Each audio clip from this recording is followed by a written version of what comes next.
The Propcast on the Sports Game Podcast Network is brought to you by Underdog Fantasy. Their company customers pay just $5, get $100 bonus funds. Use promo code SGPN.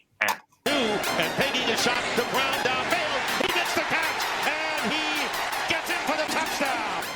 The catch is made by Calvin Ridley.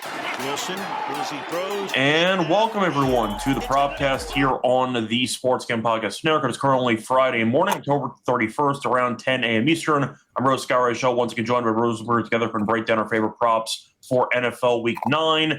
Did a combo, sport show yesterday, and that went pretty well. Ended up going 2-1. But we're back talking about football, because we do have some games to get into for Week 9. We're going to get into our three favorite props each for the show. First things first, really bad Thursday night game, but any thoughts? We finished even on football. We were 4-4. We were 4-4 on plays like that we gave out, and then we were 3-3 combined on the Propcast. But so it was whatever. That was how I thought that game was going to go. So I'm not like, I would have been. I'm surprised that McDaniel didn't lose his job today, but the reality is that they're probably not going to do that in season. It's only 10 a.m. They might have just be having breakfast. Still be in the works. Probably. It is a long week after all, so we'll see if they actually fire him or not, but it was a mess for Miami yesterday. Ravens buried him. Lamar came back. I don't even know if it mattered, though, because they only scored 6 points in the entire game. So Miami got buried, and, we'll see if they have a new coach or not. But that game was hideous, and to be honest, I didn't watch much of it because I didn't really care. I watched Fright Night. I texted you. I said I watched the Fright Night remake from 2011 with Colin Farrell. I didn't even realize that they had a remake. I thought you meant the original. It's the same writer too. It's really good. See, I thought you initially meant the original. I didn't realize you watched the remake of it. No, I watched the remake. Okay. The soundtrack slaps too. Are you a big horror movie guy? Mm-hmm. Okay. So, do you have a favorite Halloween, let's say, horror movie you watch every year? Probably Halloween. But besides that, I don't know. I always like the Nightmare on Elm Street movies. Okay, there you go. I actually watched. I feel like a weirdo watching those the rest of the year so that's why I'm just like, I'll watch this in October. But if you watch it the rest of the year, you're a fucking psychopath. I actually coincidentally ended up watching Freddy vs. Jason because it was on TV That's 3 weeks. It was 3 weeks ago, so I ended up watching a decent amount of it. So, yeah, I don't know if it was good or not, but I was entertained. So that's really all I could ask for. But yeah, either way, of course, Halloween. So hopefully you enjoy the holidays. If you don't practice, then I don't blame you. But either way, hopefully you're enjoying the holidays anyway. And as you can tell, we put a lot of effort into our costumes that we did not come up with at the last minute. He is a dinosaur, and I am a farmer. So there you go. Howdy.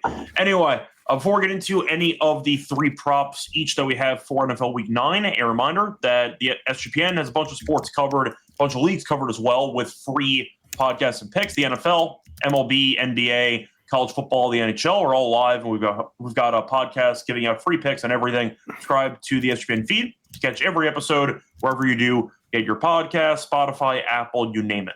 So, getting into our props for NFL Week 9. Adam, I'll let you go first. What's going to be your first prop for Week 9? So we'll tell everyone I do have a ladder. I'm not very organized on it, but I do have a ladder. Okay, so one of mine, Sean gave out on the show yesterday. It was Troy Franklin under receiving yards. I'm going to go to another guy in that game that I like his under. I'm going to go with RJ Harvey under 20.5 rushing yards. This is absolutely not the defense that he's going to. There's a lot of Denver guys I want to fade off of huge games against a league worst defense. Gozu is fantastic. Scott Bowser chiming in. Gozu's fantastic. All right, let me look at this anyway. Yeah, so RJ Harvey under his rushing, it's 18.5. Everyone will be like, oh my God, that's so low. Well, he had 40, and it all came on he had 46, and 40 of it came on one run. It's not really what he does, and I don't think it's what he's going to do against the league's best rushing defense for yards per carry. So I think this is going to be a Houston win with a slogging. So under 18.5 RJ Harvey rushing yards. Yeah, I can get behind that too. It's nice to always start off with a ladder. I know one. I didn't do a ladder. I said I'm getting to a ladder. You'll see. Well, I'm saying either way, it's nice that we actually have another ladder because I know people are asking for it. But yeah, I can get behind that with Harvey in general. I mean, it's tough to really evaluate stuff about a team's offense when they face the Cowboys because they can't stop anything. So you can kind of overrate certain players or spots because of that. When they face actual defenses right after, could be a good sell high spot potentially of certain players. Dude, I mean, like if you had 46 yards and 40 of it came on one run. Yeah. I mean, when he had 58, that was a Cincinnati game. Cincinnati can't stop anybody, so that's fine. They played Cincinnati and the Cowboys, and neither team could stop anybody. So there you go. All right, for mine, I'm going to switch things up a little bit compared to normal. I'm actually going to go with a couple of props that I don't give out on this show, at least not yet this season. First one, I'm going to the Steelers game as they are taking on the Colts. Give me Jaylen Warren. I'm going to take his no touchdown at -126. So Warren has not scored a touchdown in 5 straight games. So despite having a pretty decent season, they don't run the ball as much in the red zone as you might think, as classic Pittsburgh teams do. They kind of let Rodgers throw for whatever reason, and because of that, Warren hasn't really gotten many touchdowns. He's only had 4 red zone carries in the last 3 games combined. He's good, but they don't give him the ball, so I feel like this is a pretty cheap number. And the Colts are good against running backs. So the Colts are allowing just 0.6 touchdowns per game to opposing running backs, which is the 6th fewest in the league. But simply put, Jaylen Warren, despite being a pretty decent running back, doesn't get any usage really in the red zone because they let Rodgers throw a bunch in either 4 or 5 wide for whatever reason. But either way, once again, no touchdowns in 5 straight, 4 red zone carries in the past 3 games combined, and it's only -126 on Novig. I like the price there. Give me the Jaylen Warren no touchdown at -126. Yep. So it's they just keep throwing to all those tight ends. So yeah. I totally get it. It's no, then that's good. I mean, this is actually, well, I guess we could stay in that game then, because that I got, to your point, I like Aaron Rodgers over what is it, over 100 in his first half passing line. Let me just get what the exact number is on this one. 1 second, everybody. I think it's like 112. 112 is his first half passing line. He's slinging it. He's consistently slinging it. There, it's down to 113. I don't really care, but this every quarterback has gone over their number against the Colts. Stay tuned for the end. I have a ladder that is in this game that has to do with passing yards. But yeah, you kind of mentioned it. They like having Aaron Rodgers throw. He's been throwing a lot. He consistently is getting over his game passing line. So, but I've been having a lot of fun with these first half overs, and like I said, he's over it in this season. He's over it in 3 of his last 4. And at home, he almost got there last week. He was down by 5 yards, but it's great because you basically get 2-minute offense for him within that last 2 minutes of the first half. And again, like I said, this Colts passing defense is not really good. The pass defense isn't great, but once again, the actual rushing touchdown defense is good. So I'm hoping Rodgers does go right, exactly. Yeah. Well, it's also the total's like 50. So yeah. But you're not getting there running the ball. Mm-hmm. So give me Aaron Rodgers over 112, 113 first half passing yards. Yeah, it does feel pretty low when you factor in just the amount that Tomlin is actually letting him throw. And also worth mentioning that, we're in October or November when the games actually start. Going to be a bit cold outside, but we know that Rodgers is used to it playing Green Bay. So I think that he should be able to handle whenever it does get cold eventually in Pittsburgh. But it's a low number for a guy on a team that lets him throw a lot. So I can get behind that. I do see a question, though, from HB Sports saying his book doesn't have first half passing yards. Do you like the first quarter at 40.5?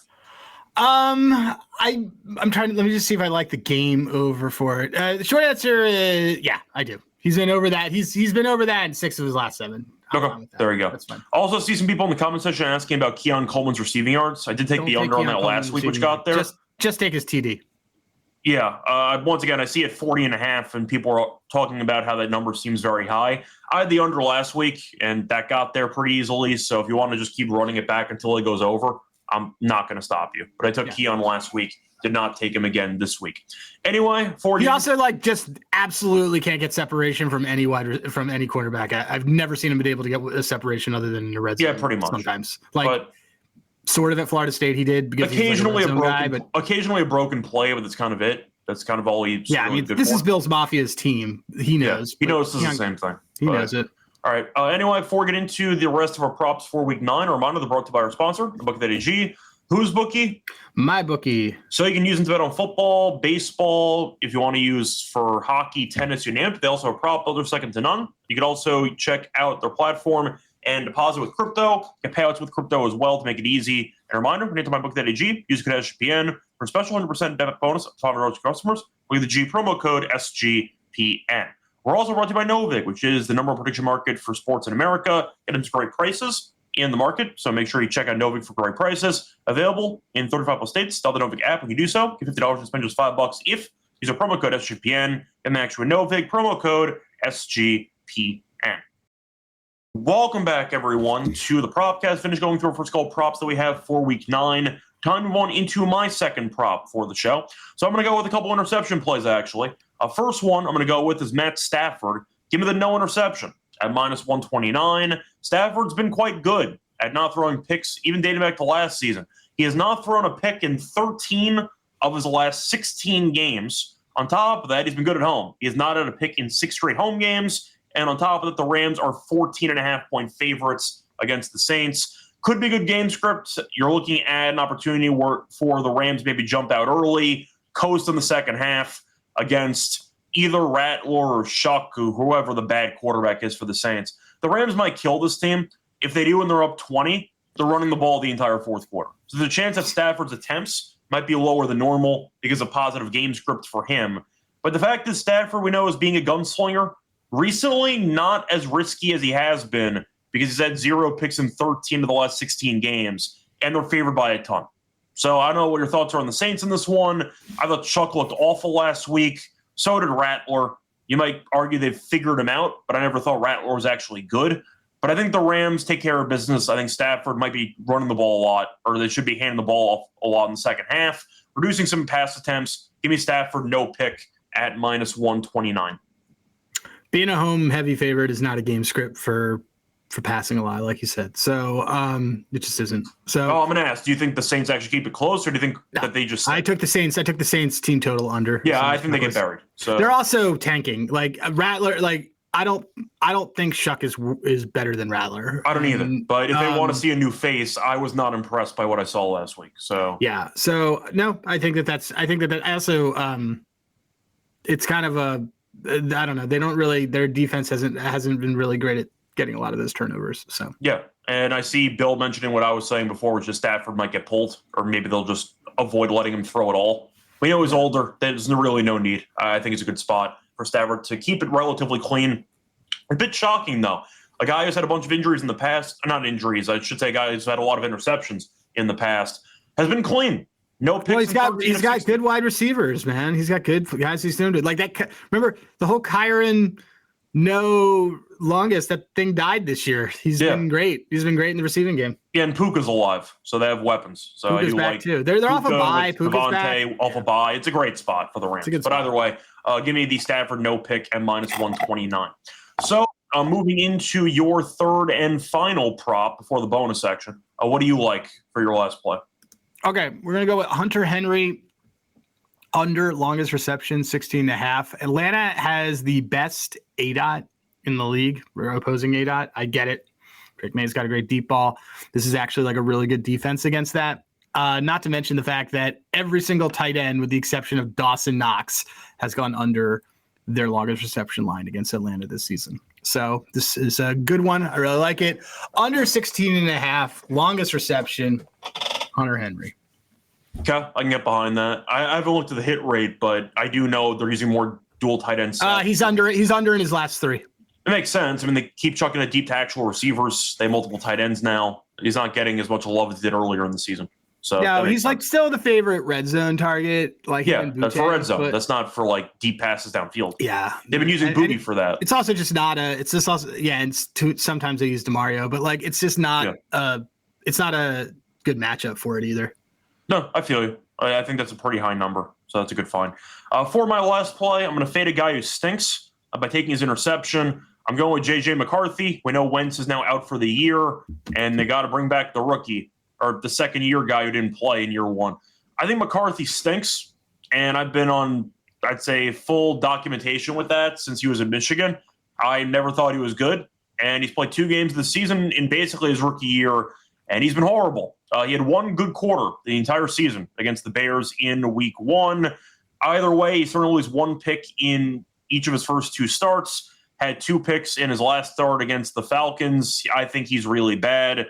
Lions force a bunch of interceptions. The Lions are averaging 1 reception per game. He's tied for 6th most in the league. They paid Hutchinson a lot of money. The pass rush is pretty good. We know the defense is pretty good. We saw them intercept Baker, for example, on Monday Night Football. I think McCarthy's awful. First game in a month and change, and I think he's going to be in some trouble. So I like McCarthy pick. I noticed Novik has a great price. Most books have around -150. Novik has -129. So you can find some great numbers out there. Once again, Novik does have some reduced juice, but I like the price there, especially 129. Give me McCarthy. Even if the Vikings keep it close, I still trust at least 1 bad throw from the quarterback that I don't think is very good in his first start in basically a month and change. Give me McCarthy interception at -129. I mean, I'm on the Vikings, but that doesn't mean they still can't get there.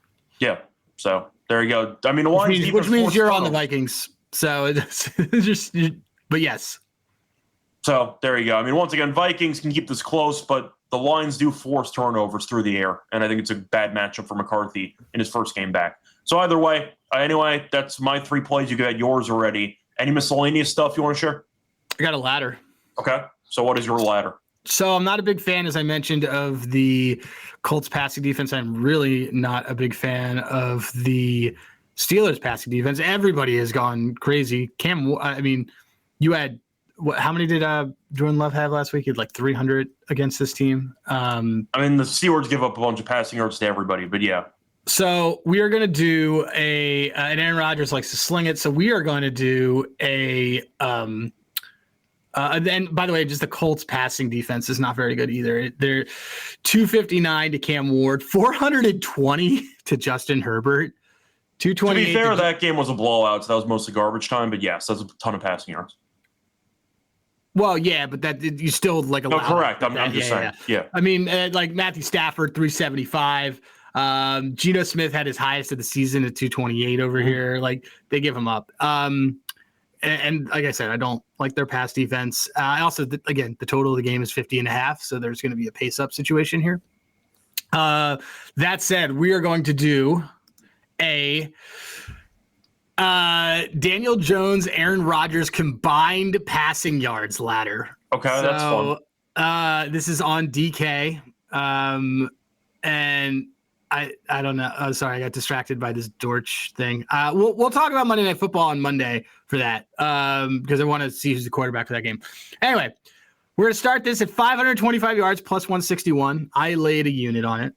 550 yards plus 239. 575 yards, 352. And then 600 yards. So both quarterbacks to combine for this, a shootout game. Once again, each quarterback does not need 300. No, correct. It's just a combination of 600 between the two. Correct. 524. Okay. I did quarter unit on the 3. Actually, I lied. I did a unit. I did 3/4 of a unit. I had like 2 units spread across this just for fun. This is a good one. It's a fun play. Combo. It's a fun play. Also, I want to make sure, I like your McCarthy play, but you're on the Vikings. We have Vikings. You are on the Vikings. Okay, yeah, I know. Cool. They can both things can be true. I'm relying on McCarthy to be an idiot for a 20-second span, which perfectly I think is fine. Happen at some point. So look, anyway, like I said, this passing defense is terrible. Aaron Rodgers, 219, 249, 235, 200. He's been consistently getting in that 250s range, so I'm just kind of using this as the extra boost. And then when we go to Daniel Jones, so we can just see how he has been. His passing line is at 250. Let's see, what do we got here? It is, his baseline is 250. 272, 288, he's been great on the road. 262, 316, 272. Let's see. Let's have some fireworks. Let's have some fun. This is a combined prop ladder. All right, I can get behind that. It's also the first time I think we've done this on the show. So. Yeah, well, I was looking. I mean, I had the small Tajay one, but this kind of leans into like a lot of the things that we have. So we have. I didn't mean ladder. I meant combining two separate players with their props. I don't think. Yeah. I was looking for that market because I was like, I want something good here. And so which book did you find that on? DK. Oh, okay, it was DK. Okay, cool. I can get behind that. But either way, before we get into the best bets and the Underdog entry, a reminder they're brought to you by our sponsor, which is Underdog Fantasy. So check them out for pick'em entries when you can win up to 5,000 times your entry. And a reminder, you'd also check out the new offer for the customers. Play just $5, get $100 a month's funds. Use promo code SGPN. We're also brought to you by Rhythm. So they're cross-training college football, the NFL, and now they added NBA. Rhythm's giving away cash prizes of the week just for tracking your bets in the app. And a reminder, track 5 bets of the same type of model that you build, and you can win $1K. Use promo code SGPN25 when you download the app for quarter first month. Download Rhythm once again, promo code SGPN25 for a quarter off your first month. Welcome back, everyone, to the Propcast. Finish going through our 3 favorite plays each for Week 9. Time to move on into our best bets. So, Adam, what's going to be your best bet out of the 3 you gave out? Just hold on. Just look at Sunday. Look at that. It's clear and 59 degrees on Sunday. Cool. Perfect. The best bet. What do I like the most? I like that. Hunter Henry under longest. Okay. That was at 16 Hunter. Right? So I'll say that Hunter Henry under longest reception 16.5. It's fine at 15.5 too. All right. There you go. For my best bet, I'm going to go with Stafford. I'll give it the no pick at -129. Good game script. He's kept it clean.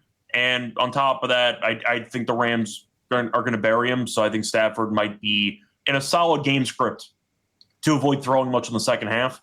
But either way, I think Stafford and reception is a pretty cheap number. Give me Stafford no pick at -129. So that's going to be my thoughts for my best bet. Moving on to Underdog. Is there anything that you want to recycle or you want to just build from scratch? Well, I think that we could have some fun with some of the Denver Broncos fate. We have a lot of boosts. Look at all these boosts we're getting. Okay. So look, I like that Franklin fade that I gave Sean. So I'm gonna that's fine. There. What else did you have that you liked? I think that Stafford no pick. That's an interesting one. So let's do that. It goes with the game script that we're projecting. Nope, I agree. And what else do I have in here?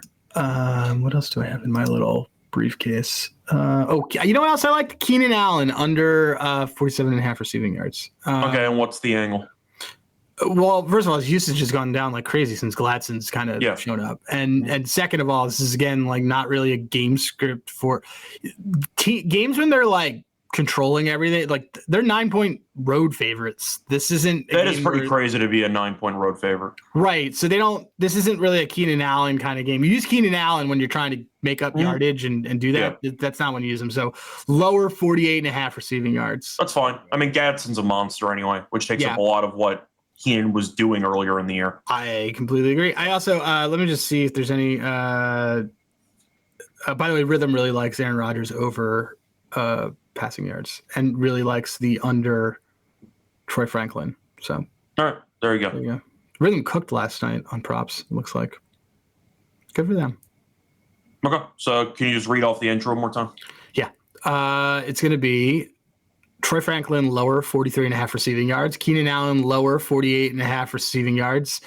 Matthew Stafford, lower 0.5 interceptions thrown. It's going to be, well, we put a boost on it, but it's 5.26 multiplier. We boosted it to 6.56. So 50 wins us allegedly 328. There you go. Anyway, that's going to wrap it up for the show. Before we officially end the show, though, Adam, can you just recap your 3 favorite plays once again? Yeah, let me just send this to you so I don't forget. RJ Harvey under 20.5 rushing yards. Aaron Rodgers over 112.5 passing yards in the first half. And Hunter Henry under 16.5 longest reception.